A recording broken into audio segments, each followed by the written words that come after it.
تو آج کا پروگرام بھی ہمیشہ کی طرح اللہ کے فضل سے لائیو ہے، انٹریکٹیو ہے۔ اس وقت جو گفتگو ہو رہی ہے یہ براہ راست آپ تک پہنچ رہی ہے۔ پروگرام کے دوران ٹیلی فون نمبر آپ کی اسکرین پر آتا رہے گا، آپ اس پہ ہم سے رابطہ کر کے ہمارے پینل میں موجود علماء کرام سے آپ گفتگو کر سکتے ہیں، سوالات پوچھ سکتے ہیں۔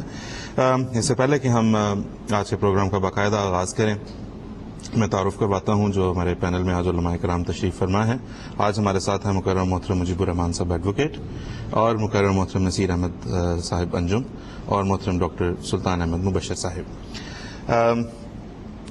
ناظرین، ہم اپنے پروگرام کا اب باقاعدہ آغاز کریں گے، اور اس میں ہم پہلا سوال میں نے پوچھنا تو مجیب الرحمان صاحب سے ہے، لیکن اس سے پہلے ایک انٹرویو ہے جو ہم آپ کو سنانا چاہتے ہیں۔ روداد خان صاحب کے نام سے سب لوگ اردو میڈیا دیکھنے والے، ورنیکولر میڈیا سے دلچسپی رکھنے والے لوگ واقف ہیں۔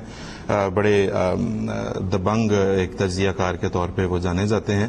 تو ہم نے روداد خان صاحب سے جو گفتگو کی وہ ہم آپ کی خدمت میں پہلے پیش کریں گے، اور اس کے بعد ہم اپنے شرکاء کرام سے گفتگو کا آغاز کریں گے۔ ابھی آپ کی خدمت میں پیش ہے روداد خان صاحب سے کیا گیا ٹیلی فونک انٹرویو۔ جی، السلام علیکم روداد خان صاحب۔ وعلیکم السلام۔ خان صاحب، ہم پاکستان میں اینٹی احمدیہ قوانین کے حوالے سے آپ سے کچھ گفتگو کرنا چاہتے ہیں۔ پاکستان میں لا ہے ہی نہیں تو احمدیوں کا لا جو ہے آپ اس کا کیوں ذکر کر رہے ہیں؟ پاکستان میں نہ لا ہے، نہ کانسٹیٹیوشن ہے، نہ قانون ہے، نہ آئین ہے، کچھ بھی نہیں ہے۔ تو پاکستان میں جو ایک شدید نفرت کی فضا ہے ایک دوسرے کے خلاف، آپ کو ایک تجزیہ کار کی حیثیت سے اس کا کیا حل نظر آتا ہے؟ نفرت کی بات نہیں ہے، اب تو صرف پاکستان کی سروائیول کا سوال ہے۔ جی، اس میں کسی پختون، پنجابی، شیعہ، سنی کی بات نہیں ہے، پاکستان کی سروائیول کا سوال ہے۔ جی، تو آپ روداد خان صاحب کیسے دیکھتے ہیں اس سچویشن کو؟ اس میں کیا what is the way out? اس میں سے کیسے کون نکل سی سکتے سچویشن جو اس وقت پاکستان میں ہے، جس میں سروائیول کا مسئلہ وہی میں بن کہہ گیا رہا ہے؟ ہوں نا، یہ تو عوام پہ اب ڈیپینڈ کرے گا۔ باہر لوگ نکل آئے، لاکھوں کی تعداد میں لوگ نکل آئے، وہ چیف جسٹس افتخار چودھری کی ریسٹوریشن کے لیے اور باقی ڈیپوز ججز کے لیے، تو عوام کی طاقت سے وہ ریسٹور ہو گئے ہیں۔ لیکن اب پاکستان کی جو ایگزیکٹو ہے، جس کا ہیڈ زرداری ہے، وہ سپریم کورٹ کے خلاف سازشیں ہو رہی ہیں۔ جی، ان کو انڈیپینڈنٹ جوڈیشری سوٹ نہیں کرتا پاکستان میں۔ جو کرپٹ لوگ ہوتے ہیں، رولرز ہوتے ہیں، اتھارٹیرین رولر ہوتے ہیں، ملٹری ڈکٹیٹر ہوتا ہے، اس کو independent judiciary, independent media suit نہیں کرتا۔ آج یہی حال پاکستان میں ہے۔ میڈیا کے خلاف بھی یہ تمام اکٹھے ہو گئے ہیں، دے ہیو گینگڈ اپ، اور انڈیپینڈنٹ جوڈیشری جو ہے اس کے خلاف بھی گینگ اپ ہو گئے ہیں۔ لیکن خان صاحب، یہ سب کچھ پاکستان کی ایک منتخب پارلیمان کر رہی ہے، اور متفقہ طور پہ کر رہی ہے۔ جی، یہ سب کچھ بھی تو پارلیمنٹ کی سطح پہ ہی ہو یہ رہا کیا ہے۔ پارلیمنٹ ہے؟ پاکستان کی پارلیمنٹ اب نہیں ہے۔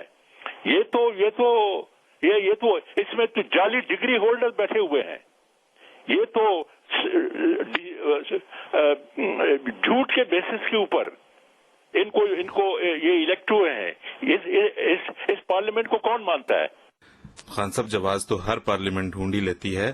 اس پارلیمنٹ کو پوچھو تو وہ کہتے ہیں کہ قائد اعظم کے پاس کون سی ڈگری تھی، وہ کہتے ہیں کہ بانی پاکستان خود گریجویٹ نہیں تھے۔ اس وقت یہ لا تھا کہ آپ وہ نہیں ہو سکتے ہیں، آپ کا ڈگری ہونا ضروری ہے قائد اعظم کے وقت میں۔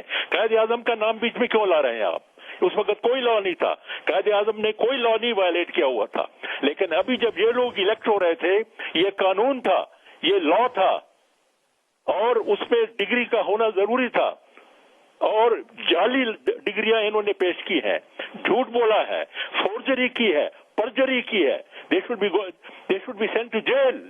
ان کا پارلیمنٹ کے ساتھ کوئی تعلق نہیں ہونا چاہیے۔ یہ کیسے پاکستان کے لوگوں کے ان کی ترجمانی کیسے کر سکتے ہیں؟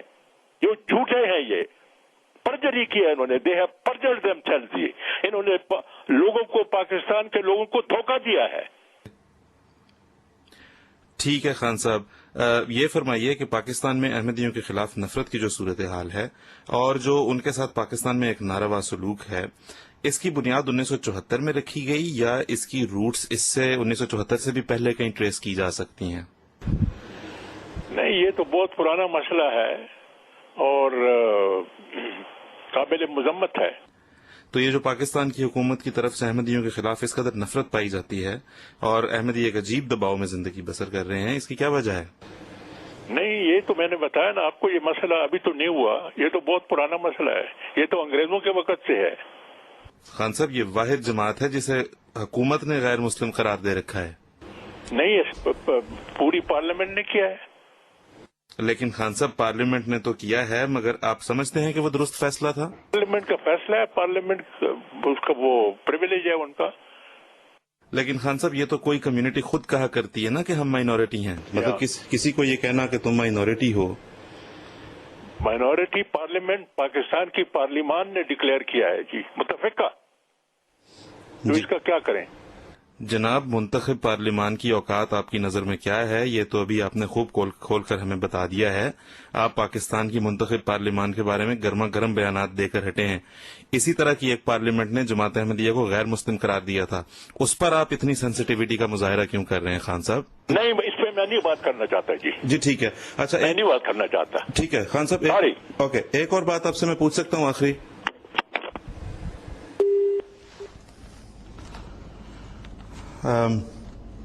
یہ ناظرین روداد خان صاحب کے ساتھ جو گفتگو ہوئی بڑی حیرت ہمیں بھی ہوئی، آپ کو بھی ضرور ہوئی ہوگی کہ ایسے تجزیہ کار جو کہ دوسرے میڈیا پہ جب ہم دیکھتے ہیں تو ہر بات کا جواب ان کے پاس ہوتا ہے اور پروگرام کے جو پریزنٹرز ہوتے ہیں ان کو بالکل اسپیچ لیس کر دیتے ہیں. آج جب جماعت احمدیہ کی بات ان سے کی گئی تو ان کے پاس بھی فون بند کرنے کے علاوہ کوئی چارہ نہیں تھا. اس سے پہلے کہ ہم مجیب الرحمان سے سوال پوچھیں، ایک وضاحت ضروری جو ہم یہاں پہ کرنا چاہتے ہیں وہ یہ ہے کہ ہم اپنے پروگرام کے دوران جو انٹرویوز پلے کرتے ہیں، پاکستان کے دانشوروں سے بات کرتے ہیں، تجزیہ کاروں سے بات کرتے ہیں، اخبار نویسوں کالمسٹ سے بات کرتے ہیں، اس کا مقصد واحد یہ ہے، ہم کسی سے کسی سند کی تلاش نہیں کرتے اور بقول غالب کے سوگند اور گواہ کی حاجت نہیں مجھے. اس کی واحد وجہ یہ ہوتی ہے کہ ہم اپنے پاکستان کے عوام کو، جن کے بارے میں ہمارا حسن ظن یہ ہے کہ ان میں سے اکثریت معصوم اور سادہ لوگوں کی ہے، انہیں یہ بتانا چاہتے ہیں کہ جو کچھ آپ کے مولوی صاحب ممبر پہ کھڑے ہو کے جماعت احمدیہ کے خلاف بولتے ہیں وہ سچ نہیں ہے، کیونکہ آپ ہی کے ملک میں آپ ہی کے مسلک سے تعلق رکھنے والے لوگ، بہت سے لوگ ایسے ہیں جو کہ روشن خیال بھی ہیں. تو ہم ہر طرح کا پوائنٹ آف ویو جو ہے وہ لے کے آتے ہیں، اپنے ناظرین کے لیے پیش کرتے ہیں، لیکن یہ بتاتے چلیں ہم کہ جو دوسرے غیر جماعت دانشوروں سے یا اسکالر سے ہم بات کرتے ہیں ان کی گفتگو کہ وہ خود ان کی ذاتی اپینین ہوتا ہے، وہ اس کو جماعت احمدیہ کا یا MT انٹرنیشنل کا نمائندہ سٹیٹمنٹ یا نمائندہ بیان نہ سمجھا جائے. مجیب الرحمان صاحب، روداد خان صاحب کی گفتگو آپ نے سنی، یہ پہلے بندے نہیں ہیں جو اس بات پہ فون بند کر کے چلے گئے ہوں. عبدالحفیظ پیرزادہ صاحب جو کہ انسٹرومنٹل تھے اس پوری کارروائی میں جماعت احمدیہ کو غیر مسلم قرار دینے میں، ان سے جب ہم نے بات کی تھی انہوں نے بھی صاف انکار کیا کہ میں اس موضوع پہ بات آپ سے نہیں کرنا چاہتا. آج روداد خان صاحب نے بھی جو ہے وہ بالکل اس بات پہ صاف انکار کیا اور چل دیے. جب ہم نے اس اسمبلی کے بارے میں پوچھنا چاہا تو اب آپ ہی ہمیں کچھ بتائیے کہ وہ اسمبلی جس نے ہمیں غیر مسلم قرار دیا، اس اسمبلی کی حیثیت تھی کیا؟ وہ کون لوگ تھے؟ آخر ان کی اس بات کو اتنا کیوں اجاگر کیا گیا؟ آصف صاحب، بات یہ ہے کہ میں کسی تجزیہ نگار کی رائے کے اوپر تبصرہ نہیں کرنا چاہتا. ان کی رائے ہمارے سامعین نے سنی ہے، جس طرح سے انہوں نے دو ٹوک الفاظ میں اپنی رائے کا اظہار کیا ہے، اس کے اوپر مجھے کچھ تبصرہ نہیں کرنا ہے.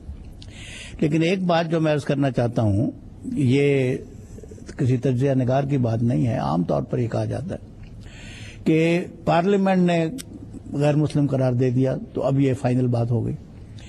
یہ پارلیمنٹ کے فیصلے کو انہوں نے گویا قرآن و سنت سے اور احکام الہی اور سنت رسول سے بالا کوئی چیز سمجھ لیا ہے. اس بات کو کوئی نہیں دیکھتا کہ یہ فیصلہ جو اسمبلی نے کیا ہے اس کی حیثیت بین الاقوامی قانون کے تحت کیا تھی، اس کی حیثیت اسلامی قانون کے تحت کیا تھی، اس کی حیثیت قرآن و سنت کے تحت کیا تھی، یہ کوئی نہیں پوچھتا. اسمبلی کی قرارداد کو ایک ایسی چیز سمجھ لیا جو گویا آسمان سے اتری.